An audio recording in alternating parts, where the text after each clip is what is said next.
Hi viewers, இந்த வீடியோவில் நம்ம பார்க்க போகிற டாபிக் நான் பேங்கிங் ஃபினான்ஷியல் இன்ஸ்டிடியூஷன். இதுக்கு முன்னாடி இந்த யூனிட்டில் பேங்கிங்னா என்னென்னு பார்த்துருப்போம், இன்ட்ரடக்ஷன் பார்த்துருப்போம், ஃபங்க்ஷன்ஸ் ஆஃப் பேங்கிங் பார்த்துருப்போம், தென் டிரான்சாக்ஷன்ஸ் இந்த பேங்கிங் பார்த்துருப்போம். இப்போ நான் பேங்கிங் ஃபினான்ஷியல் இன்ஸ்டிடியூஷன்னா என்னென்னு பார்க்கலாம். இந்த ஃபினான்ஷியல் இன்ஸ்டிடியூஷன் வந்து ஃபுல் பேங்கிங் லைசன்ஸ் இருக்காது. அதே மாதிரி சென்ட்ரல் பேங்க் வந்து இவங்களை வந்து சூப்பர்வைஸ் பண்ண மாட்டாங்க. இவங்க வந்து பியூர் பேங்கிங் பிஸ்னஸ் எதுவும் பண்ண மாட்டாங்க. ஃபினான்ஷியல் டிரான்சாக்ஷன்ஸ்லாம் பண்ணுவாங்க அப்படின்னு சொல்லியிருக்காங்க. என்ன மாதிரியான ஃபினான்ஷியல் டிரான்சாக்ஷன்னா டெபாசிட்ஸ் வந்து ரிசீவ் பண்ணுவாங்க, அதே மாதிரி லோன்ஸ் கொடுப்பாங்க. இது மூலிமா என்ன ஆகும், பீப்புள் சேவிங்ஸை வந்து இவங்க மொபிலைஸ் பண்ணுறதுக்காக ஒரு ஆக்டிவிட்டீஸை பண்ணிகிட்ருக்காங்க. இதை தான் வந்து இந்த பேராகிராஃபில் மென்ஷன் பண்ணியிருக்காங்க. நெக்ஸ்ட் பேஜ் பார்க்கலாம்.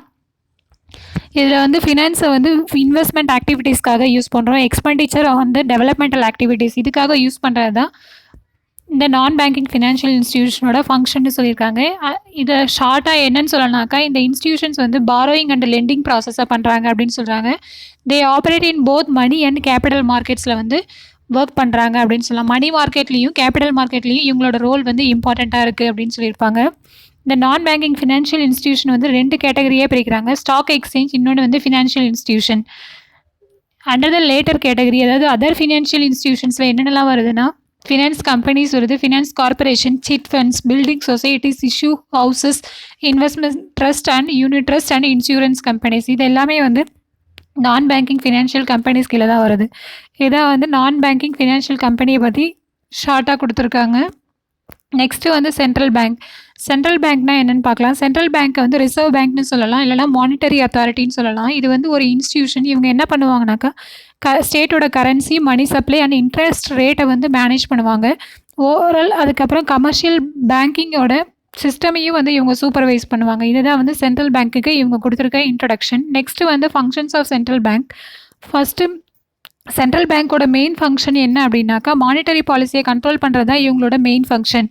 இவங்களோட ஆப்ரேஷன்ஸ் எப்போ ஸ்டார்ட் ஆனிச்சு அப்படின்னு பார்த்தோம்னா, ஏப்ரல் 1935 தான் இதோட ஆப்ரேஷன் ஸ்டார்ட் ஆகிருக்கும். First April 1935.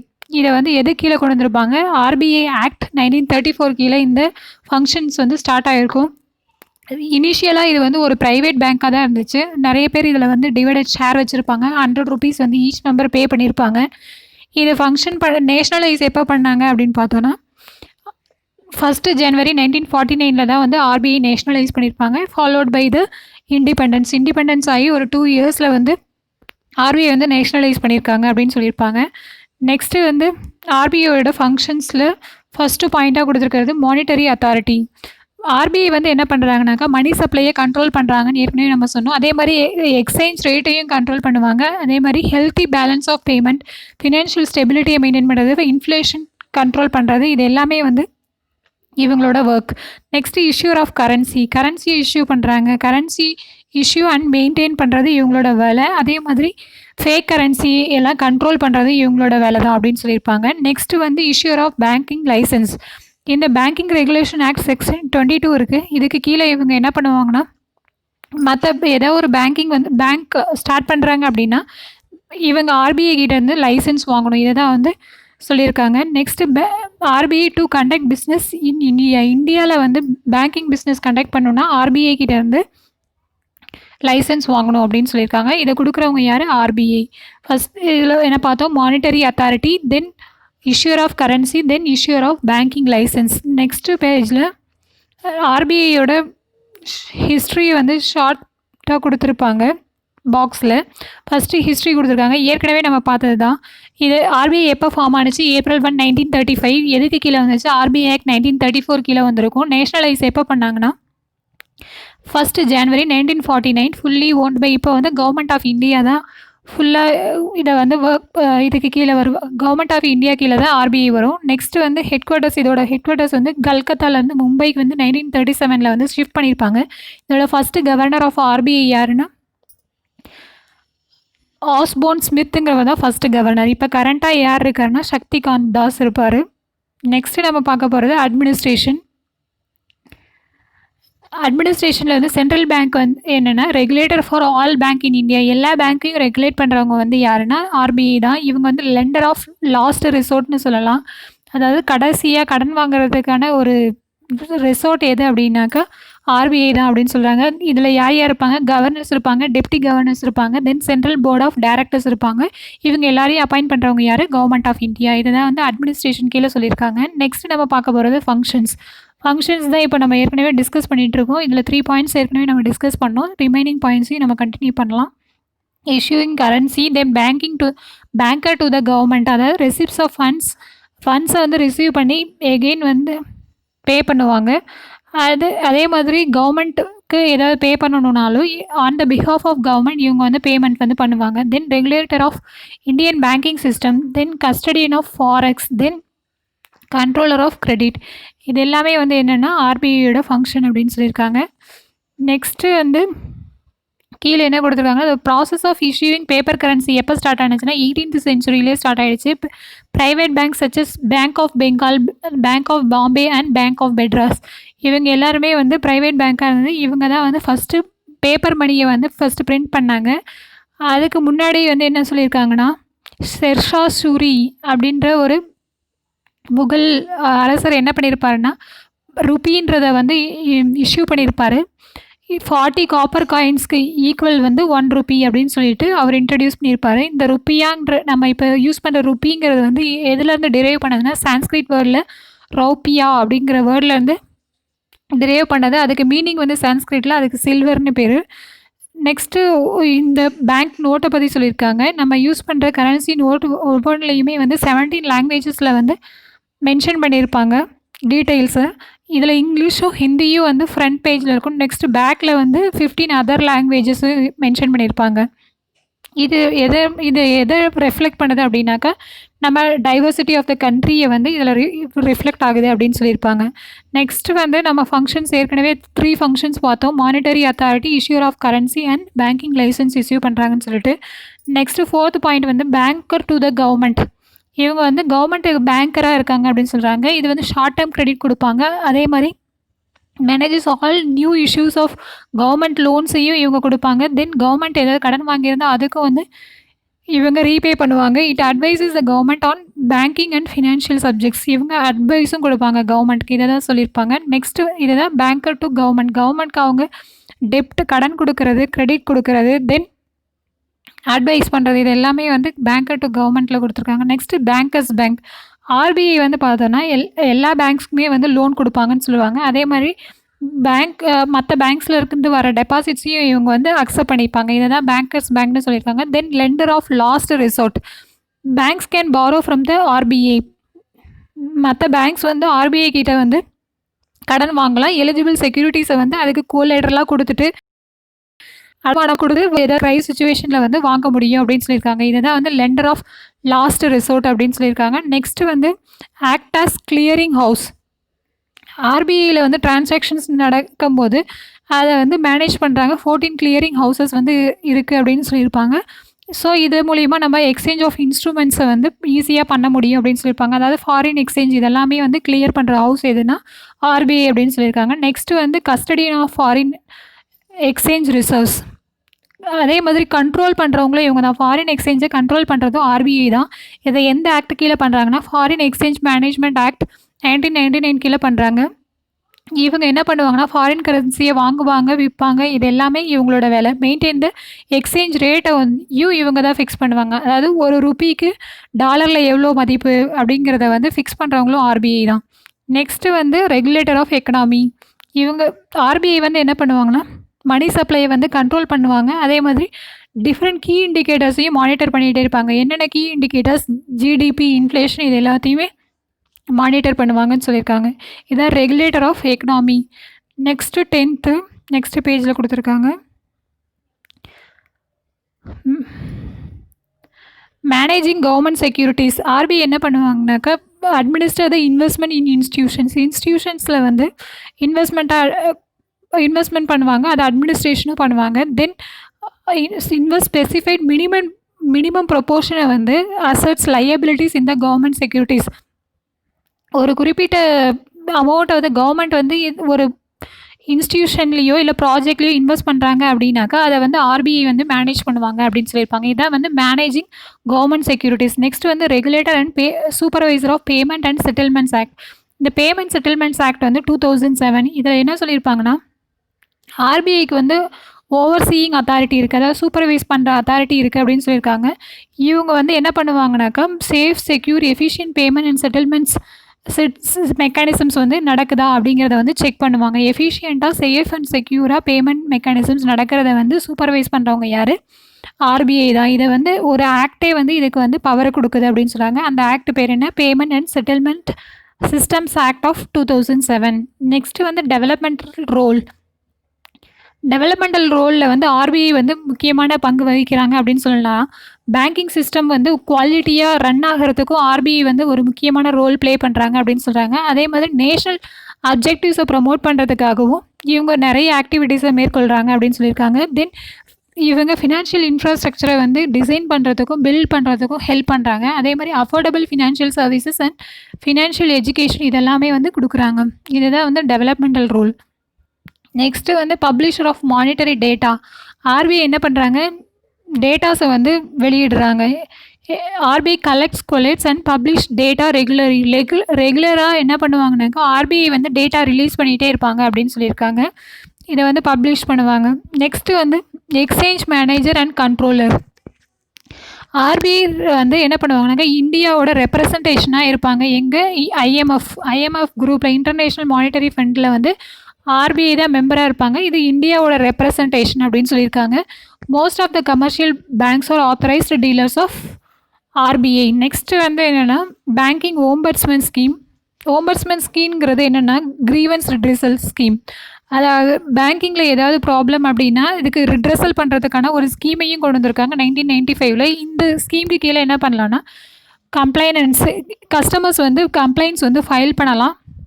அதுக்கான அவார்ட்ஸ் டிசிஷன்ஸ் வந்து ஓம்பட்ஸ்மேன் குரூப் வந்து நமக்கு கொடுப்பாங்க. Next banking codes and standard boards of India. இது measure the performance of the banks. So பேங்க்ஸோட பர்ஃபார்மன்ஸை மெஷர் பண்ணுறதுக்காக இந்த கோட்ஸ் ஸ்டாண்டர்ட்ஸ் எல்லாமே யூஸ் பண்ணுறாங்க அப்படின்னு சொல்லியிருக்காங்க.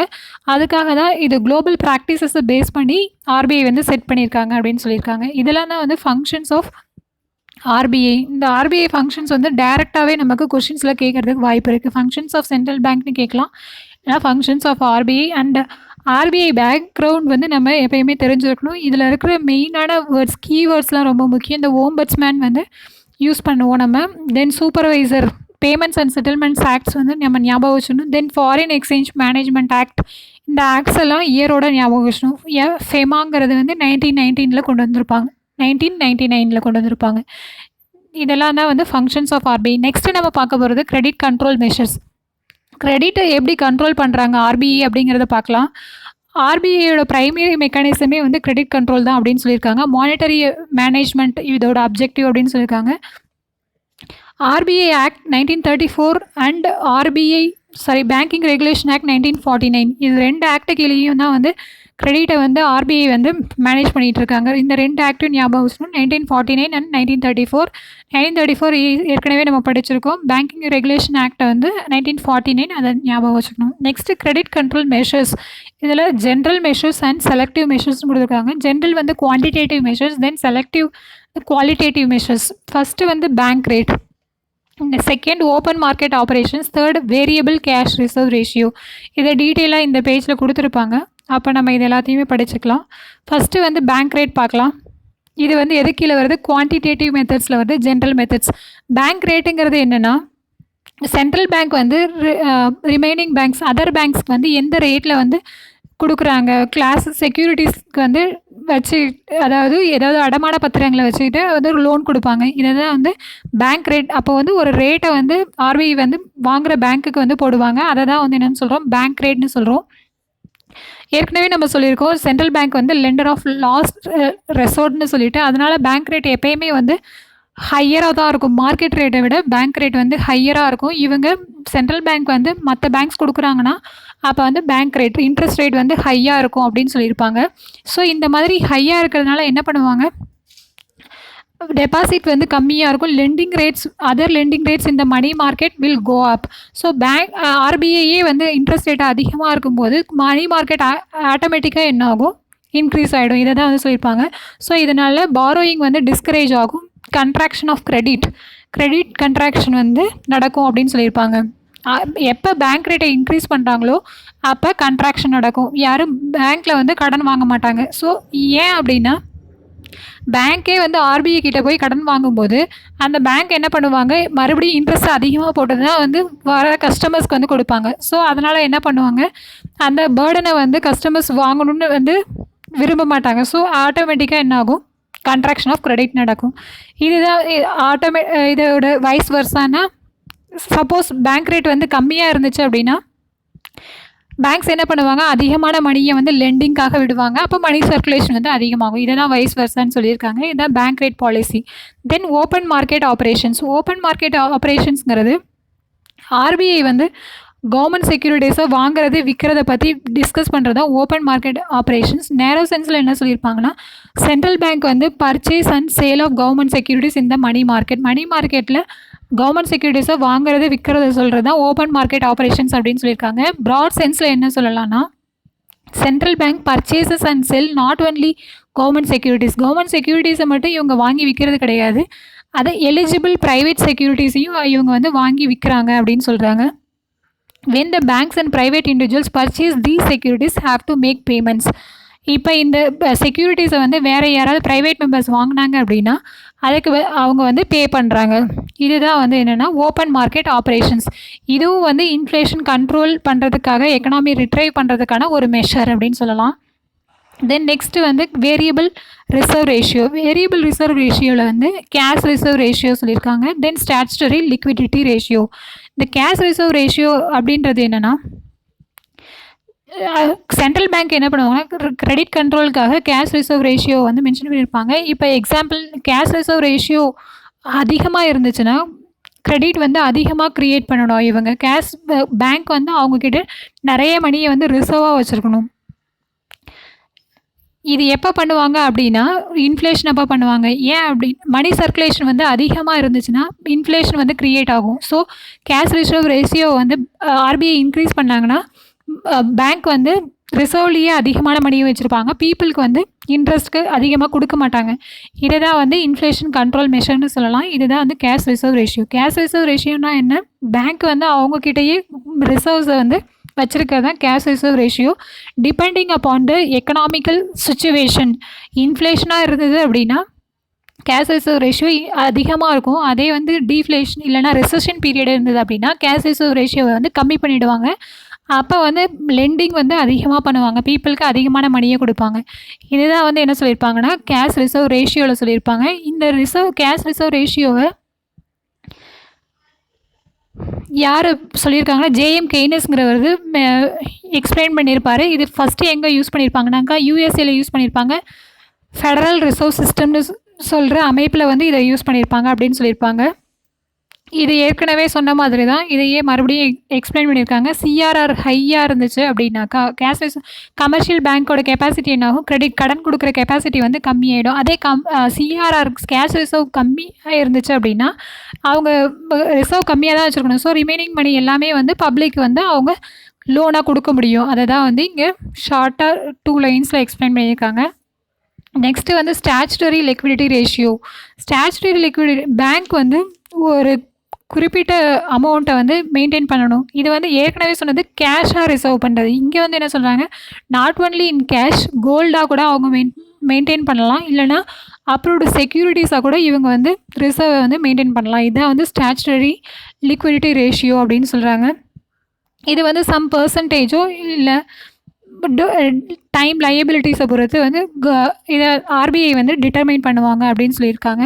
நெக்ஸ்ட்டு வந்து பார்க்க போகிறது qualitative or selective method of credit control. Qualitative measures என்னென்னு பார்க்கலாம். இது வரைக்கும் பார்த்தது குவான்டிடேட்டிவ் மெஷர்ஸ் ரொம்ப ரொம்ப இம்பார்ட்டன்ட் இந்த கிரெடிட் கண்ட்ரோல் மெஷர்ஸ். ஏன்னா இப்போ வந்து நம்ம ஆர்பிஐ வந்து இந்த மெஷர்ஸ் எல்லாமே பண்ணிகிட்ருக்காங்க, எப்போவுமே பண்ணிக்கிட்டே இருப்பாங்க. According to the economic condition வந்து இது வந்து வேரி ஆகும். ஸோ இந்த ரேட்ஸ் எல்லாமே நம்ம ஞாபகம் வச்சுக்கணும். Bank rate, open market operations, variable cash reserve ratio. Variable cash reserve கீழே சிஆர்ஆர் வரும், கேஷ் ரிசர்வ் ரேஷியோ, தென் ஸ்டாச்சுட்டரி லிக்விடிட்டி ரேஷியோ. நெக்ஸ்ட்டு நம்ம பார்க்க போகிறது குவாலிட்டேட்டிவ் மெத்தடில் என்ன பண்ணுறாங்கன்னு பார்க்கலாம். இதில் வந்து selective method of credit control அப்படின்னு சொல்கிறாங்க. இதில் என்ன சொல்கிறாங்கன்னா, பர்ட்டிகுலர் கிரெடிட்டை வந்து பர்ட்டிகுலர் யூசஸ்க்காகவோ இல்லை சேனல்ஸ் இந்த எக்கனாமிக் மூலயமா நம்ம வந்து எக்ஸ்பெண்டிச்சர் வந்து மேக் பண்ணிகிட்ருக்கோம் அப்படின்னு சொல்கிறாங்க. இதில் அப்ஜெக்டிவ் என்ன, இந்த குவாலிட்டேட்டிவ் கண்ட்ரோலோட அப்ஜெக்டிவ் என்னென்னா ரெகுலேட் பண்ணுறதா, ஃப்ளோ ஆஃப் கிரெடிட்டை வந்து ரெகுலேட் பண்ணுறோம் இன் பர்ட்டிகுலர் இண்டஸ்ட்ரீஸ் ஆர் பிஸ்னஸ்க்காக நம்ம ரெகுலேட் பண்ணுறோம் அப்படின்னு சொல்லியிருக்காங்க. ஃபஸ்ட்டு வந்து இதில் ரேஷனிங் ஆஃப் கிரெடிட் கொடுத்துருக்காங்க. ரேஷனிங் ஆஃப் கிரெடிட்ங்கிறது என்ன, ரேஷனல்னாலே ஒரு பர்பஸ்க்காக யூஸ் பண்ணுறது தான். ஸோ பர்பஸ்ஃபுல்லாக மணியை வந்து எக்ஸ்பெண்டிச்சர் பண்ணணும் அப்படிங்கிறது. இது வந்து ஓல்டஸ்ட் மெத்தட் அப்படின்னு சொல்லியிருக்காங்க. பேங்க் ஆஃப் இங்கிலாண்டில் தான் வந்து இதை ஃபஸ்ட்டு யூஸ் பண்ணியிருக்காங்க 18th centuryயில். இது என்னென்னா, இதோட யூஸ் என்னென்னா, purposes for which credit is granted by commercial banks.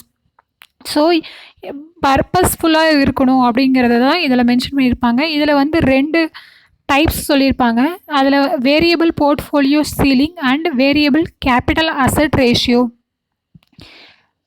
Variable portfolio ceiling அப்படின்னா, சென்ட்ரல் பேங்க் வந்து ஃபிக்ஸ் பண்ணிவிடுவாங்க எவ்வளோ அமௌண்ட்டை வந்து லோன்ஸாக கொடுக்கணும் ஒவ்வொரு கமர்ஷியல் பேங்க்கும். அதே மாதிரி எவ்வளோ வந்து அட்வான்ஸ் அவங்க வந்து மெயின்டைன் பண்ணணுங்கிறது சென்ட்ரல் பேங்க்கே வந்து ஃபிக்ஸ் பண்ணிவிடுவாங்க. இதை அதான் வந்து வேரியபிள் போர்ட்ஃபோலியோ சீலிங். தென் வேரியபிள் கேபிட்டல் அசட் ரேஷியோ அப்படிங்கிறது என்னென்னா, சென்ட்ரல் பேங்க் வந்து ஃபிக்ஸ் பண்ணிடுறாங்க எவ்வளோ ரேஷியோ வந்து கேபிட்டலாக அவங்க வந்து மெயின்டைன் பண்ணணும் ஒவ்வொரு பேங்க்கும் அப்படிங்கிறத வந்து ஃபிக்ஸ் பண்ணிடுறாங்க. இதுதான் வந்து என்னென்னா ரேஷனிங் ஆஃப் கிரெடிட். ஸோ இந்த மாதிரி அசட்டு போர்ட்ஃபோலியோ இது எல்லாமே வந்து மெயின்டைன் பண்ணுறதுனால என்ன ஆகும், பேங்க் திவாலாகிறது தடுக்கிறதுக்காக தான் இந்த மாதிரியான மெஷர்ஸை வந்து ஆர்பிஐ கொண்டு வந்திருக்காங்க. நெக்ஸ்ட்டு வந்து டைரக்ட் ஆக்ஷன். டைரக்ட் ஆக்ஷனில் வந்து ஆர்பிஐ வந்து இதில் டைரெக்டாக இன்வால்வ் ஆகாங்க. என்ன பண்ணுவாங்க அப்படின்னா, ஃபஸ்ட்டு மெஷர் கொடுத்துருக்காங்க, refuse to all together granting discounting facilities. சில பேங்க் வந்து ப்ராப்பராக அவங்களோட ரெகுலேஷன் இல்லை, அதிகமான மணி லாஸில் போயிட்டுருக்கு அப்படின்னா அவங்களுக்கு டிஸ்கவுண்டிங் ஃபெசிலிட்டிஸ் எல்லாமே கம்மி பண்ணிவிடுவாங்க. அப்போ தான் வந்து அவங்க பர்ஃபார்மன்ஸை வந்து இம்ப்ரூவ் பண்ணுவாங்கன்றதுக்காக இது மாதிரி பண்ணுறது. நெக்ஸ்ட்டு என்ன சொல்லியிருக்காங்க, எக்ஸிஸ்டிங் பாரோயிங் வந்து ரொம்ப கேபிட்டலை விட அதிகமாக இருந்துச்சுன்னா அவங்களுக்கு வந்து ஃபினான்ஷியல் அக்காமடேஷன் வந்து ஃபர்தராக கொடுக்க மாட்டாங்க. இது ஒரு ஒன் ஆஃப் த மெத்தட். தென் என்ன பண்ணுவாங்கனாக்கா, பெனால்ட்டி போடவும் ஸ்டார்ட் பண்ணிவிடுவாங்க. இவங்களோட பர்ஃபார்மன்ஸ் வந்து இம்ப்ரூவ் ஆகலைங்கும் போது இவங்களுக்கு பெனால்ட்டி போட்டு அப்படி அதன் மூலயமா கரெக்ட் பண்ண ட்ரை பண்ணுவாங்க. இது எல்லாமே வந்து டைரக்ட் ஆக்ஷன். அதாவது டிஸ்கவுண்டிங் ஃபெசிலிட்டிஸை வந்து ரெஃப்யூஸ் பண்ணுறது, தென் ஃபினான்ஷியல் அக்காமடேஷனை வந்து ரெஃப்யூஸ் பண்ணுறது, தென் பெனால்ட்டி மூலயமா இவங்களை வந்து பனிஷ் பண்ணுறது. தென் மோரல் சுவேஷன் தான் வந்து ஃப்ரீக்வெண்ட்டாக அடாப்ட் பண்ணுற மெத்தட்ஸ் ஆர்பிஐ அடாப்ட் பண்ணுற மெத்தட் அப்படின்னு சொல்லியிருக்காங்க. இதில் கமர்ஷியல் பேங்க்கை வந்து பர்சிவேட் பண்ணுவாங்க, அட்வைஸ் பண்ணுறது மூலயமா, கைட் பண்ணுறது மூலயமா இவங்க வந்து பர்ஃபார்மன்ஸை இம்ப்ரூவ் பண்ணுறதுக்கு ட்ரை பண்ணுவாங்க. தென் மற்ற பேங்க்ஸோட கோஆப்ரேட் பண்ண சொல்லுவாங்க. இதெல்லாம் தான் வந்து மோரல் சுவேஷன். இல்லைனா இன்னொரு பேங்க் கூட இதை எது லாஸில் போயிட்டுருக்கோ அதை மெர்ஜ் பண்ணுவாங்க. இப்போ கூட இந்த மெர்ஜிங் ஆஃப் பேங்க்ஸ் தான் வந்து நிறைய நடந்துகிட்ருக்கு. தென் பப்ளிசிட்டி.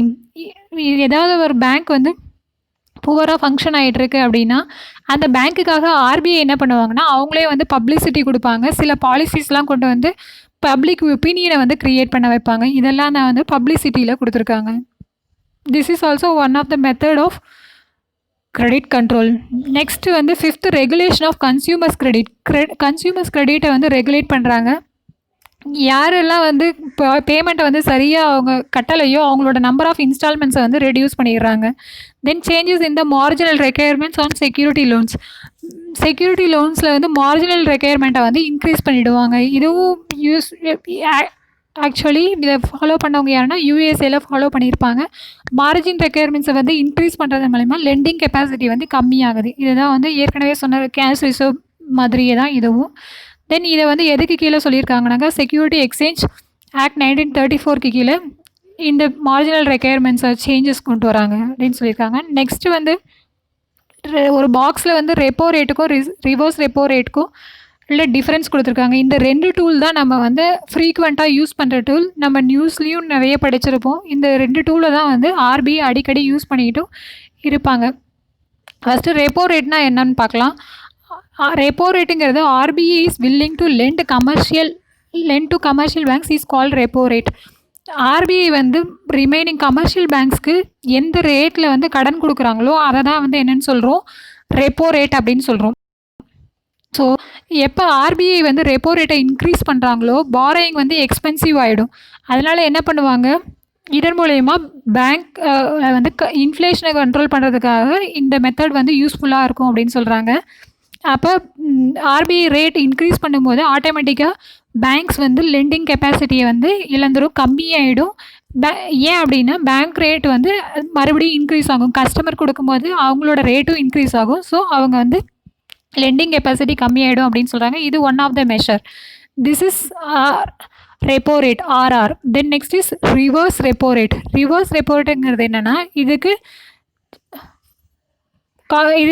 ஆப்போசிட் தான் வந்து ரிவர்ஸ் ரெப்போ ரேட். இதில் வந்து கமர்ஷியல் பேங்க்ஸ் கிட்ட வந்து ஆர்பிஐ வந்து பாரோ பண்ணுறதுக்காக ஒரு மெஷர் யூஸ் பண்ணுறாங்க. ஆர்பிஐ என்ன பண்ணுவாங்க, கமர்ஷியல் பேங்க்ஸ் கிட்ட கடன் வாங்குறாங்க. இதை வந்து ரிவர்ஸ் ரெப்போ ரேட் அப்படின்னு சொல்கிறாங்க. ஆர்பிஐ எப்பயுமே கடன் வாங்கும்போது கம்மியான ரேட்டில் தான் வாங்குவாங்க தேன் த ரெப்போ ரேட். இவங்க கொடுக்குற ரேட்டை விட ஆர்பிஐ ரிவர்ஸாக வாங்கும்போது ரிவர்ஸ் ரெப்போ ரேட் கம்மியாக இருக்கும் அப்படின்னு சொல்கிறாங்க. இப்போ வந்து ஆர்பிஐ ரிவர்ஸ் ரெப்போ ரேட்டை இன்க்ரீஸ் பண்ணும்போது என்ன ஆகும், RBI willing to offer lucrative interest to the banks. So இன்ட்ரெஸ்ட்டை வந்து அதிகமாக இவங்க வந்து ஆர்பிஐ இன்ட்ரெஸ்ட் அதிகமாக கொடுக்குறாங்க. அப்படிங்கும்போது என்ன பண்ணுவாங்க, பேங்க்ஸ் எல்லாமே வந்து அதிகமான கடன் கொடுப்பாங்க. இதை தான் வந்து ரிவர்ஸ் ரெப்போ ரேட்டில் சொல்லியிருப்பாங்க. இதுவும் one of the measure of credit control அப்படின்னு சொல்லியிருப்பாங்க. இப்போ அதிகமாக பேங்க்ஸ் கிட்டேயே கொடுத்துறதுனால, ஆர்பிஐ கிட்டேயே இந்த பேங்க்ஸ் எல்லாம் கொடுத்துறதுனால என்ன ஆகும், சர்க்குலேஷனுக்கு வந்து மணி கம்மியாக இருக்கும், பீப்புள் கிட்ட இன்ஃப்ளேஷனை கண்ட்ரோல் பண்ண முடியும். அப்படிங்கிறது தான் வந்து ஒன் ஆஃப் த மெஷராக இங்கே கொடுத்துருக்காங்க. This is about repo rate and reverse repo rate. Next நம்ம பார்க்க போகிறது Reserve Bank of India and rural credit. Reserve Bank of இந்தியாவுக்கும் ரூரல் கிரெடிட்க்கும் என்ன ரிலேஷன் பார்க்கலாம். டெவலப்பிங் எக்கனாமியில் வந்து சென்ட்ரல் பேங்க் மானிட்டரி ரெகுலேஷன் மட்டும் பண்ணாமல் டெவலப்மெண்ட் ஆக்டிவிட்டீஸ்லையும் இன்வால்வ் ஆகாங்க அப்படின்னு சொல்லியிருக்காங்க. என்ன மாதிரியான ஆக்டிவிட்டீஸ், அக்ரிகல்ச்சர்லையும் இண்டஸ்ட்ரீஸ்லையும் இவங்களோட இன்வால்மெண்ட் இருக்குது அப்படின்னு சொல்லியிருக்காங்க. Next role of RBI in agriculture credit.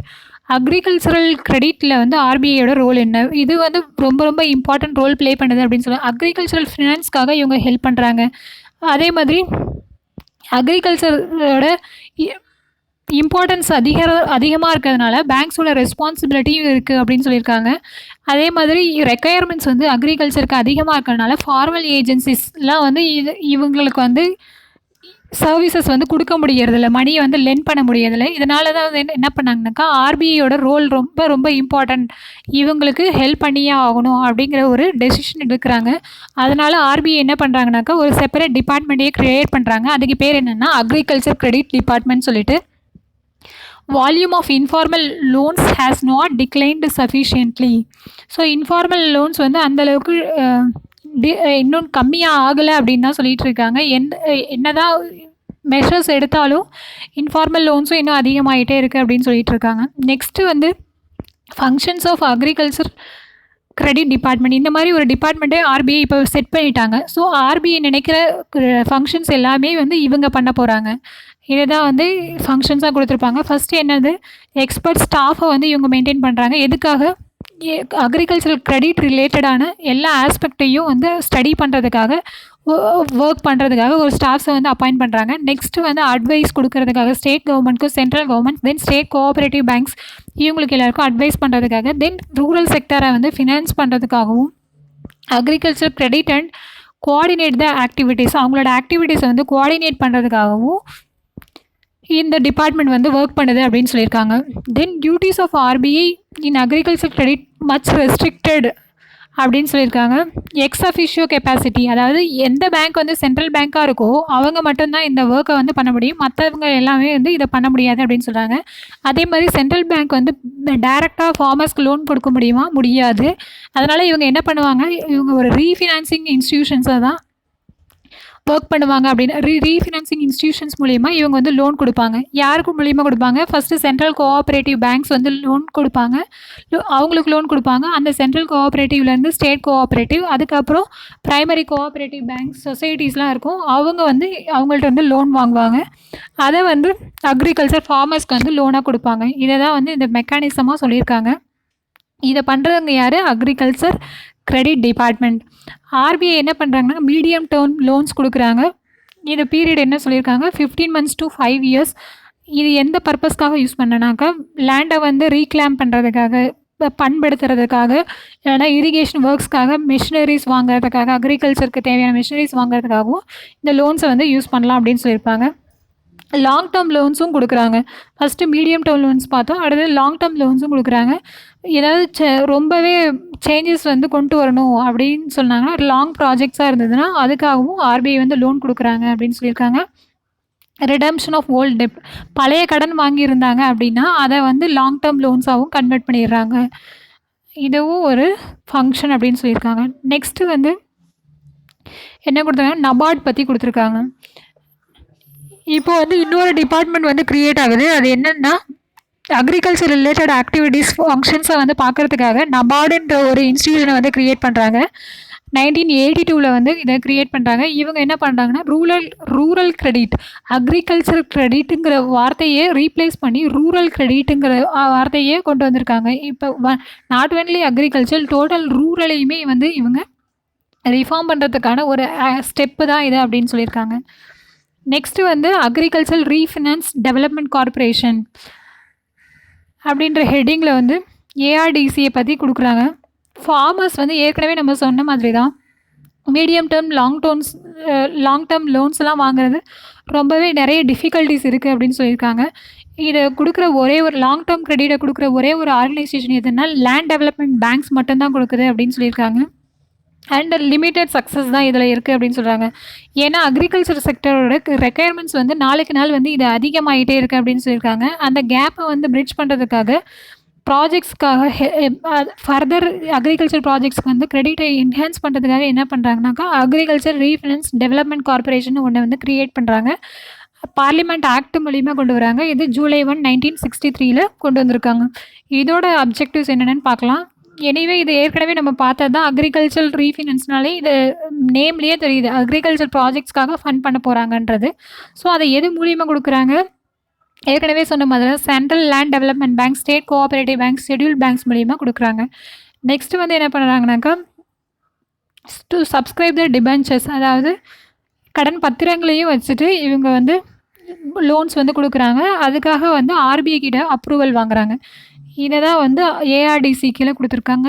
ஏஆர்டிசினா என்னன்னு பார்த்தோம், அதோட அப்ஜெக்டிவ்ஸ் பார்த்தோம். அதுக்கு முன்னாடி ஆர்பிஐயோட ரோல் என்னன்னு பார்த்தோம். அக்ரிகல்ச்சர் கிரெடிட் டிபார்ட்மெண்ட் தான் ஒன்று ஃபஸ்ட்டு கொண்டு வந்திருப்பாங்க. கிரெடிட் டிபார்ட்மெண்ட் வந்து இப்போ ரீஃபினான்ஸ் டெவலப்மெண்ட் கார்பரேஷனாக மாறிடுச்சு.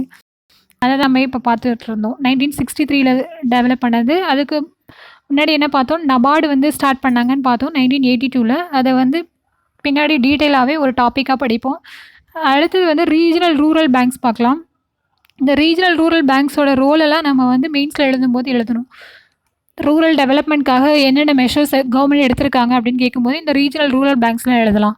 இந்த ரீஜனல் ரூரல் பேங்க்ஸுங்கிறது எப்போ கொண்டு வந்திருப்பாங்கன்னா, மிஸ்ஸஸ் இந்திரா காந்தி அவங்க வந்து பீரியட்லேயே வந்திருக்கும். அவங்க பிரைம் மினிஸ்டராக இருந்த பீரியட்லேயே 20 பாயிண்ட் ப்ரோக்ராமில் வந்து இதையும் ஒரு இதுவாக அனௌன்ஸ் பண்ணியிருப்பாங்க. ரீஜனல் ரூரல் பேங்க்ஸ், அதாவது ரூரல் இன்டெப்ட்னஸை வந்து லிக்விடேட் பண்ணிடுறது, அதாவது கடன் வாங்கினவங்க எல்லாத்தையும் தள்ளுபடி பண்ணுறது தான் வந்து ஒரு பாயிண்ட்டாக வந்து அவங்க அனௌன்ஸ் பண்ணியிருப்பாங்க. இது எதுக்காக இந்த ரீஜனல் ரூரல் பேங்க்ஸ் அப்படின்னா, ஃபார்மர்ஸ்க்கும் ரூரல் ஏரியாஸில் இருக்க ஃபார்மர்ஸ் மட்டும் இல்லாமல் ஆர்டிசன்ஸ்க்கும் ஹெல்ப் பண்ணுறதுக்கான ஒரு ப்ரோக்ராமாக தான் இதை கொண்டு வந்தாங்க. இது வந்து நியூ எக்கனாமிக் ப்ரோக்ராம் கீழே வந்துச்சு.